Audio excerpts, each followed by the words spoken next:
Morning, everybody. Welcome to another episode of On Point with Ryan. Hope you're enjoying your Monday.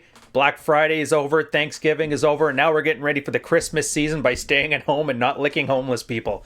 Anyways, next episode here, we're talking about Royce. Her opinion is of no consequence at all. Again, some of the great stuff from first year Royce, keeping us on point so we aren't talking about anything outside of what guys actually want. A nice, happy life, a nice ability to attract women, and just basic guy stuff, man. Anyways, this one's mostly about fashion. He's going to talk about how a lot of girls kind of sabotage their guys. We'll expand on it a little bit and then leave it there. Should be nice and quick. In the event I ever feel compelled to ask a girl I am dating for her opinion on aspects of me that reflect my attractiveness to women in general, I always take into account the balance of power in our relationship. If she perceives her value to be lower than mine, true or not, then I know to expect an objective, unbiased opinion from her while discussing these things that might enhance my sexual marketability. One such matter is fashion. In an age when women are abandoning their natural calling to nurturing monogamous relationships with reliable providers for the player lifestyle of serial flings practiced by men, the modern man has learned to accept that an eye-catching sense of style is an increasingly important tool in his efforts to himself and women, or to sell himself to women. I cannot believe we needed that much words to say looking good is good, but welcome to peak 2020. Here's where we are.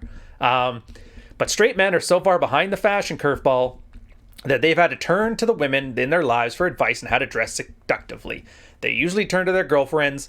This is a mistake. And absolutely, first part of that, guys have no idea how to dress well because they are so worried about fitting in with their peer group that you're basically limited to wearing hoodies, jeans, and sneakers. Anything else like that would have like a hint of personality, and everybody's worried about catching the gay. As soon as one of your friends refer to that as you, you know your time is over. And that problem is carried on all the way through guys getting older, to the point where they get married and, you know what? I don't have to try anymore.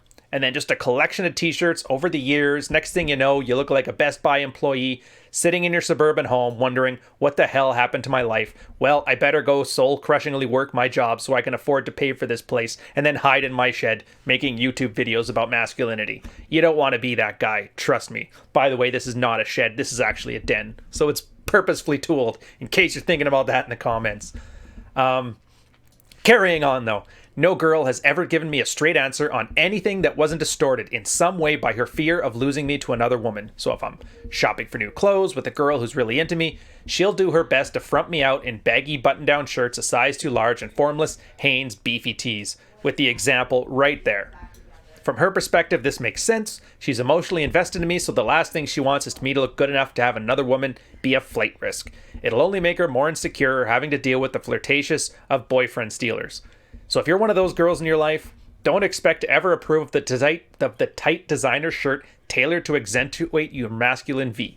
Your best bet's go shopping with a girl buddy who secretly has an infatuation with you. They will act out their fantasies through the clothes they make you try on.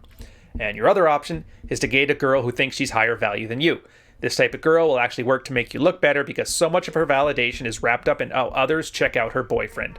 The trade-off is you'll be dating a self-absorbed princess, but at least you'll look good. This is more than just clothes, by the way. This is cooking. Talk to any guy in a relationship when he's like, I'm on a cut, I need to lose some weight, I want to get in better shape, and the girl will be cool with it until you start showing some progress. And then automatically that fear instinct kicks in with them because, I mean, if a girl in the middle of a relationship decides for no reason to start losing weight, usually means she's about to check out. So she just assumes that's you. And what do girls do here? They don't even know they do it, but they start feeding you spaghetti nights 5 days a week.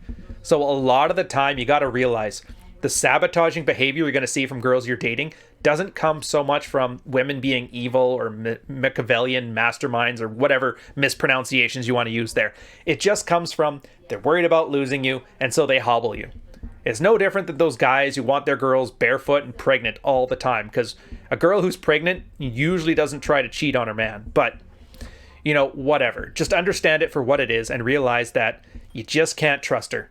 Her opinion, first off, girls don't know fashion either. But yeah, you can't trust her opinion because her self-interest is always going to override anything about your best interests. No different than if you saw a girl starting to wear some low cleavage cut things to work all the time, start to raise an eyebrow. So keep that in mind and just realize she really likes you, but her opinion is of no consequence at all. So, having said that, enjoy this episode. We're going to be on again tomorrow. Don't forget to click like and subscribe. You know the deal. By the way, good news. The audiobook just got approved. So if you're looking for a Christmas gift for yourself this year, I would suggest Fuck Files. The audiobook's going to be out on Amazon. As soon as there's a link, you'll find it in the description. But on that note, I'll catch you guys on the next one. Cheers.